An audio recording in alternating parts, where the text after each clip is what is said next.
جی آج ہم سیکھیں گے سمجھیں گے ثبوت کے ساتھ کہ کیا حضرت محمد نے قرآن میں چوری کر کے چیزیں شامل کی ہیں کہ نہیں، قرآن کی آیات کو دوسری کتابوں میں سے لے کر قرآن کی آیات بنائی ہیں کہ نہیں۔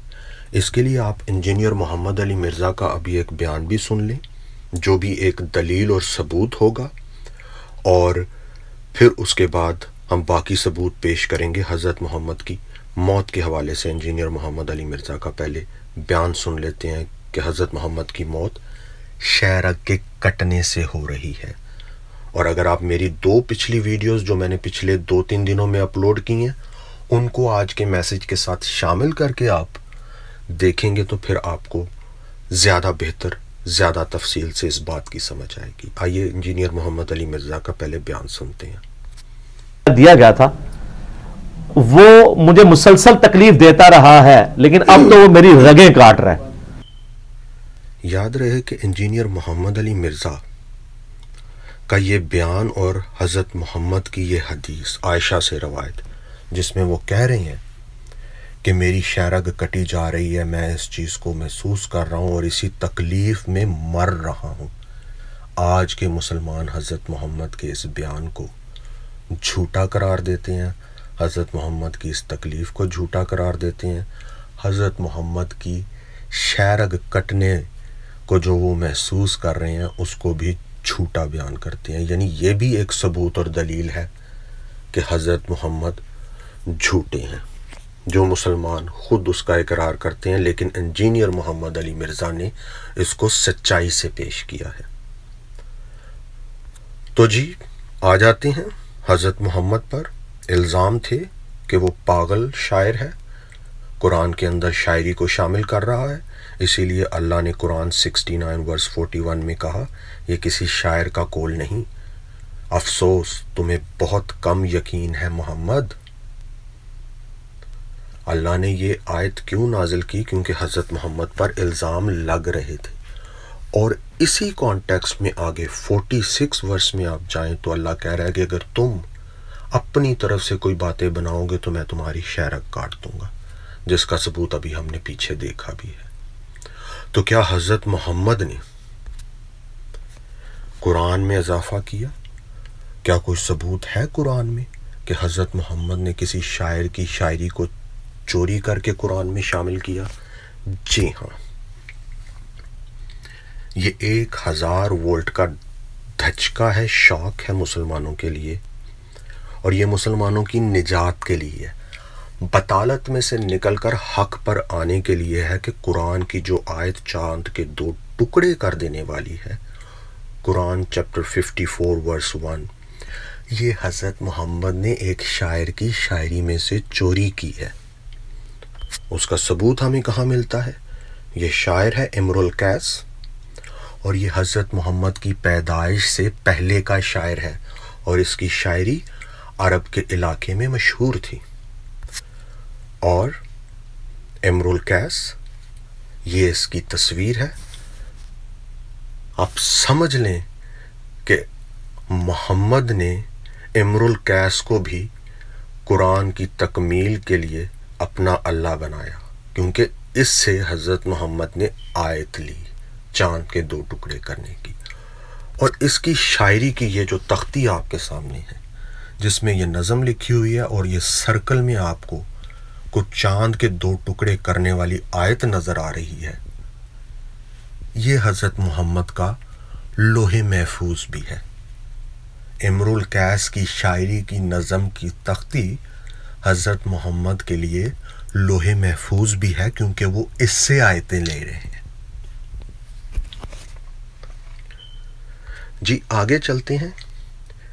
مسلمان جو اس حق میں حضرت محمد کا دفاع کرنے کی کوشش کرتے ہیں وہ یہ ہے کہ جی مشرکین، اسلام کے دشمن، محمد کے دشمن، انہوں نے حضرت محمد پر یہ شاعری کا اور چوری کا الزام لگایا، اور پاگل شاعر ہونے کا الزام لگایا۔ اور دوسرا یہ کہ شاید ہو سکتا ہے یہ شاعر اور اس کی شاعری قرآن کے بعد کی ہو، اور اس نے قرآن میں سے یہ آیت لے لی ہو اور اپنی نظم میں شامل کی ہو، جبکہ ایسا نہیں ہے، یہ شاعر حضرت محمد کی پیدائش سے پہلے وفات پا گیا تھا۔ تو کیا صرف مشرکین حضرت محمد پر چوری کا الزام لگا رہے تھے؟ حضرت محمد کو دیوانہ، پاگل اور مجنوں کہہ رہے تھے؟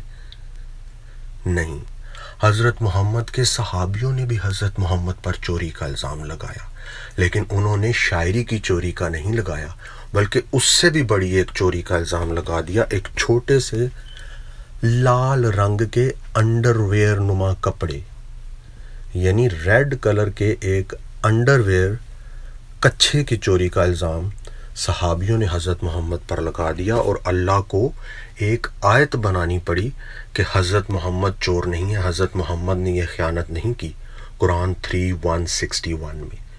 اور اس کی شان نزول، اس آیت کی نازل ہونے کی وجہ کیا ہے؟ یہ حدیث آپ کے سامنے ہے کہ جنگ بدر کے بعد جب حضرت محمد نے اپنے گینگ کے ساتھ ڈکیتیاں کی، چوریاں کی، اور جب وہ مال، جس کو یہ مال غنیمت کہتے ہیں، اس کو تقسیم کرنے سے پہلے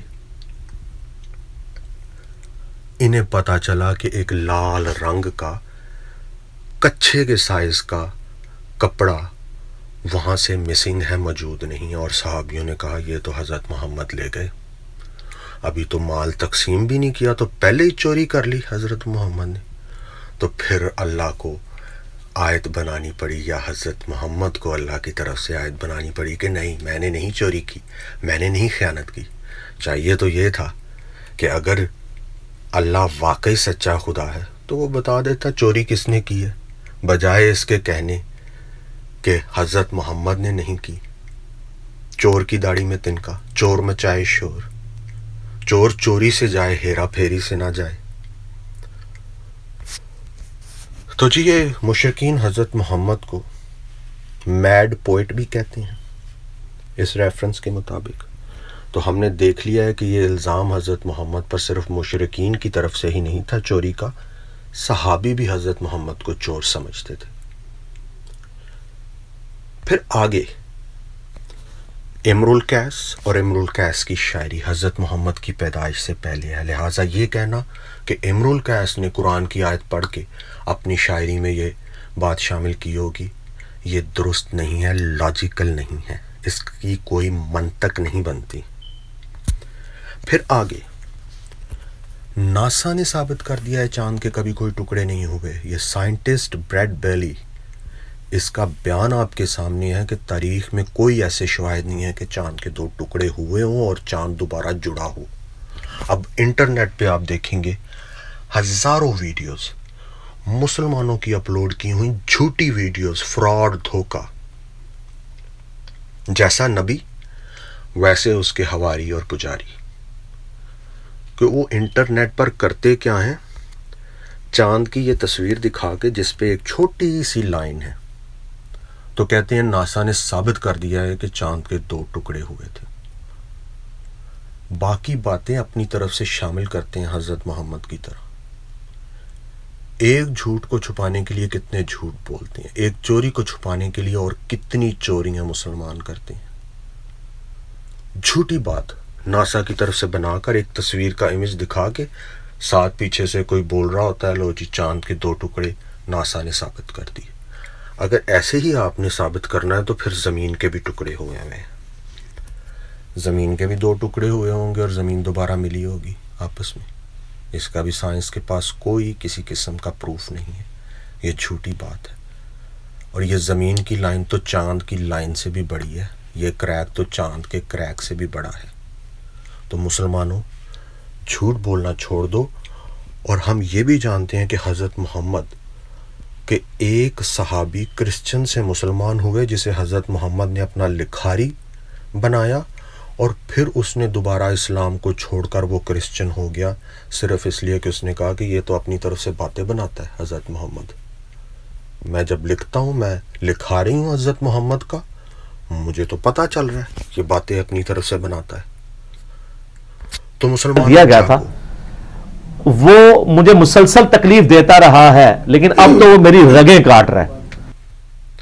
اللہ کی طرف سے حضرت محمد کی شہرہ کٹنے کی سزا بھی اس بات کا پروف ہے کیونکہ وہ سزا اس وجہ سے تھی کہ حضرت محمد تم اگر باتیں بناؤ گے اپنی طرف سے تو میں تمہاری شہرک کاٹ دوں گا۔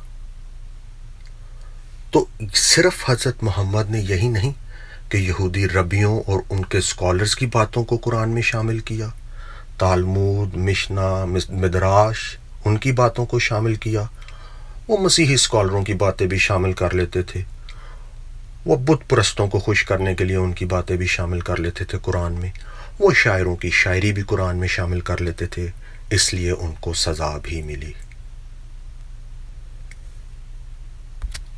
تو یہ ریفرنس بائبل کا، حضرت محمد نے کچھ باتیں بائبل مقدس میں سے بھی چوری کی۔ بائبل مقدس پیدائش کی کتاب پہلا چیپٹر اور اس کی 3 آیت ہمیں یہ سکھاتی ہے کہ خدا نے ہر ایک چیز کی تخلیق اپنے کلمے اور کلام کی قدرت سے کی، اور یہی بات جان چیپٹر 1 ورس 3 میں بھی ہے کہ خدا ہر ایک چیز کی تخلیق اپنے کلمے، اپنے کلام کی قدرت سے کر رہا ہے۔ اور یہ ہمیں قرآن میں کہاں پر ملتی ہے؟ اسی آیات سے ملتی جلتی آیت، وہ یہ ہے قرآن چیپٹر 16 ورس 40۔ اور جب ہم پلورل، ہم اس میں کون ہے؟ خدا باپ، خدا بیٹا، خدا روح القدس، خدا کا روح اور خدا کا کلمہ، جیسے پیدائش کے کتاب کی پہلی 3 آیات میں خدا ہے، خدا کا روح ہے اور خدا کا کلمہ ہے، ہر چیز کی تخلیق کر رہا، اسی طرح حضرت محمد نے یہ بائبل میں سے چوری کر کے آیت تو قرآن 16:40 بنائی، قرآن چیپٹر 16 ورس 40، کہ جب ہم کسی بات کا ارادہ کرتے ہیں تو ہم کہتے ہیں ہو جا تو ہو جاتا ہے، یعنی جب ہم ارادہ کرتے ہیں خدا کا روح اور خدا کا کلمہ، خدا باپ، بیٹا، روح القدس، ایک وحدت میں، ایک توحید میں جب وہ ارادہ کرتے ہیں تو کلمے کی ضرب سے، کلمہ حرکت میں آتا ہے، کلمے کی ضرب سے، کن فیا کن سے، اس کلمے کی قدرت سے ہر چیز پیدا ہوتی ہے، ہر چیز تخلیق ہوتی ہے۔ اور ہم جانتے ہیں کہ کلمہ خدا کا کلام کون ہے؟ وہ ایک شخصیت ہے، وہ کلمہ شخصی ہے، کلمہ نور ہے، کلمہ حقیقی ہے، کلمہ قدرت کل ہے، اور وہی الباطن جو اب الظاہر ہو رہا ہے، جان چیپٹر 1 ورس 14، وہی کلام مجسم ہوا اور فضل اور سچائی سے معمور ہو کر ہمارے درمیان رہا، اور ہم نے اس کا ایسا جلال دیکھا جیسا باپ کے اکلوتے کا جلال۔ اگر آپ خدا کے سچے کلام پر ایمان لے آئیں تو یہ وہ کلمہ کلام ہے جسے کسی اور کتاب کی، کسی اور شاعری کی، کسی جگہ سے کچھ چوری کرنے کی ضرورت نہیں، حضرت محمد کی طرح، کیونکہ یہ سچا کلام ہے۔ اس کے قدموں میں آ جائیں اور نجات پائیں۔ اس کے لیے خداوند آپ کو برکت دے، آمین۔